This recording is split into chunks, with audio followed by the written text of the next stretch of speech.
Politik Malaysia ni gila. Yang kalah, gabung yang kalah, gabung yang kalah, menang dengan orang yang menang. Gila, politik Malaysia ni gila.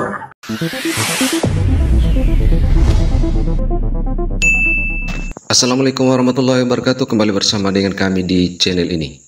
Ya, percaturan politik dan demokrasi di Indonesia saat ini masih hangat di jagat maya dengan pelaksanaan pemilu 2024. Proses pemilu Indonesia ini selain mengundang ragam pandangan dari pakar-pakar politik dalam negeri, namun juga dari negara tetangga yang saat ini juga getol membedah dan menganalisa peta politik dan demokrasi di Indonesia.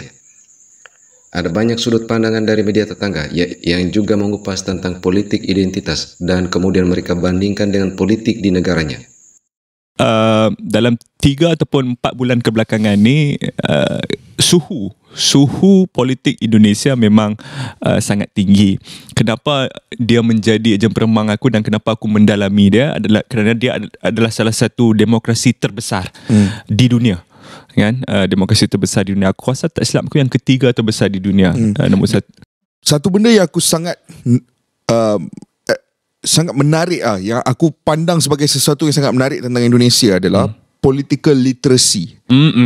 Kefahaman politik. Literasi politik. Literasi politik. Benda tu adalah sesuatu yang bagi aku seringkali menarik perhatian aku sebab kalau kita tengok political discourse di Malaysia, diskusi politik, perbincangan politik di Malaysia, kadang-kadang diskusi tu terlalu surface level, terlalu murah-murahan. Ada pergaduhan yang murah-murahan, perbalingan cacian dan makian yang murah-murahan. Artileri politik dia pun murahan. Artileri taktik politik pun terlalu murah. Dia akan mainkan sentimen-sentimen yang murahan. Tetapi di situ even tak payah pergi jauh lah. Bulan 7 lepas bila aku sempat ke Lombok, dan individu yang aku naik Grab daripada airport ke hotel kan, dan even Grab driver aku pun dia adalah dia pernah bekerja di Malaysia dalam construction sector.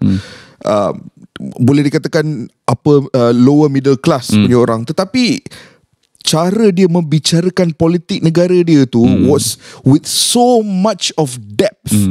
Sebab itulah kalau kita lihat strategi kempen itu lebih kepada apa tawaran sebenarnya ingin memenangi hati pengundi, dan isu yang berkait dengan tema agama dan bangsa itu kelihatan tenggelam, walaupun ada elemen-elemen bangsa di situ. Sebagai contohnya, ingin menjadi bapa Presiden Indonesia itu mesti harusnya datang daripada bangsa Jawa, sebagai contoh. Tetapi perkara itu tidak dijadikan tema utama, tetapi perkara itu dilakukan secara tradisi dan itu adalah menjadi norm biasa di peringkat bawahan. Tetapi perkara itu tidak diangkat oleh semua parti yang bertanding menjadi tema yang akan menyekat ataupun memburukkan mana-mana kempen yang berlaku.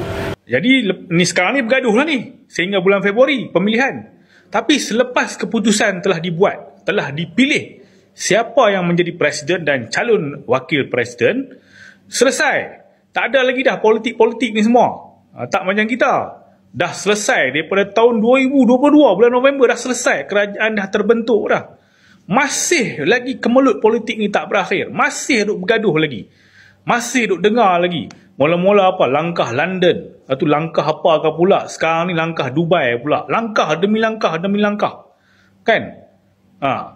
Tak habis-habis lagi. Patutnya dah habis selesai dah hari itu dah. Tak dengar dah langkah-langkah ni semua. Langkah ni akan dengar pada bulan November 2027. The next election. Ni baru dalam setahun lebih saja. Indonesia kalau pilih tu 5 tahun selesai.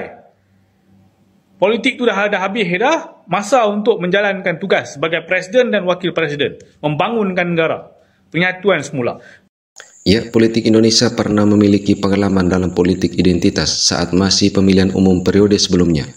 Namun hal tersebut hanya hangat saat pemilihan umum, sehingga pola politik seperti ini tidak bertahan lama seiring dengan bersatunya politisi-politisi dalam negeri dengan sikap kenegarawannya dan bersama mengelola negara ini.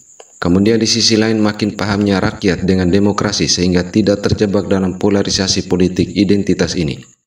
Hal ini berbanding terbalik dengan Malaysia yang mana menurut perspektif pemerhati politik di negaranya sendiri, bahwa politik di Malaysia masih menonjolkan identitas kebangsaan dengan sentimen-sentimen tertentu. Dia tidak akan melihat isu kewibawaan, isu kualiti, isu polisi. Sebab kita ditakut-takutkan, tak apalah dia tu tak boleh jadi ahli politik ke, parti tu tak boleh pakai pun tak apalah.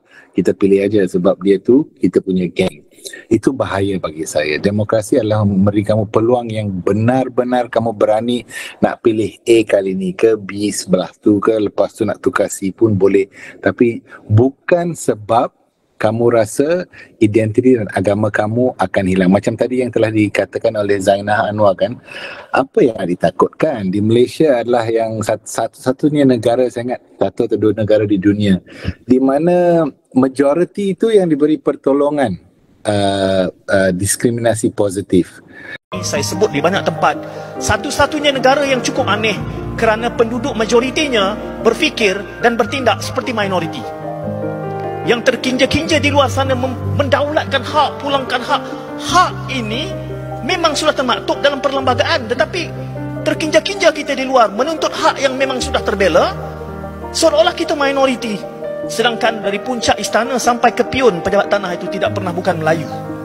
Dan majoriti yang menduduki kerusi dalam parlimen juga sepanjang 15 episod pilihan raya tidak pernah bukan majoriti Melayu. Ini yang saya dalam konteks media harap ada keterbukaan, kerana saya sebut kepada menteri, termasuk kepada Perdana Menteri, keterbukaan ini adalah kunci untuk mencerdaskan audience sementara kita menantikan pendidikan memakan masa yang bertahun. Tetapi mujadalah itu sudah terangkum di dalam An-Nahl 125 wajadilhum billati ahsan yang gagal kita manfaatkan. Orang Melayu yang mentaliti mereka adalah konservatif, dan mentaliti ini adalah dipengaruhi terutama sekali oleh pandangan atau sikap feudal dan pandangan atau sikap perkauman. Saya tidak mengatakan semua orang bersifat begitu, tapi sebahagian besar orang Melayu sekarang ini bersifat demikian. Ini tertanam dalam mentaliti kita, membuatkan sifat feudal itu membuatkan kita sentiasa tunduk berkuasa raja.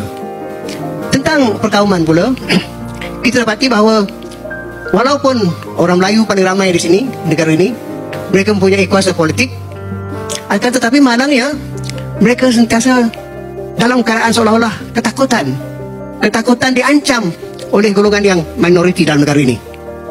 Dan oleh kerana itu, mereka kadang-kadang, pemimpin mereka kadang-kadang terutama sekali terkapai-kapai untuk mencari jalan macam mana nak memberikan kekuatan pada golongan mereka dan juga kepada diri mereka sendiri. Itu sebab mereka gunakan perkauman, itu sebab mereka gunakan agama. Masalah yang bertambah buruk sekarang ini. Dan sekarang ini ada pula misalnya soal ICRD ataupun ada soal Statut Rom ini, dan mereka gunakan ini bukan saja untuk memperkuatkan kedudukan raja, tetapi memperkuatkan diri mereka sendiri.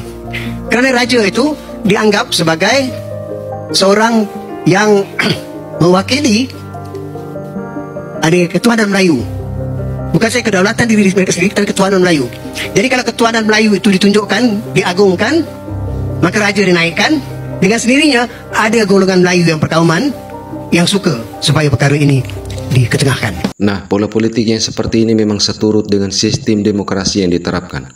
Pembangunan infrastruktur boleh maju, namun identitas bernegara dan penerapan demokrasi apabila dibangun dengan sentimen-sentimen tertentu, maka cepat atau lambat hal ini akan menjadi momok untuk kehancuran suatu negara.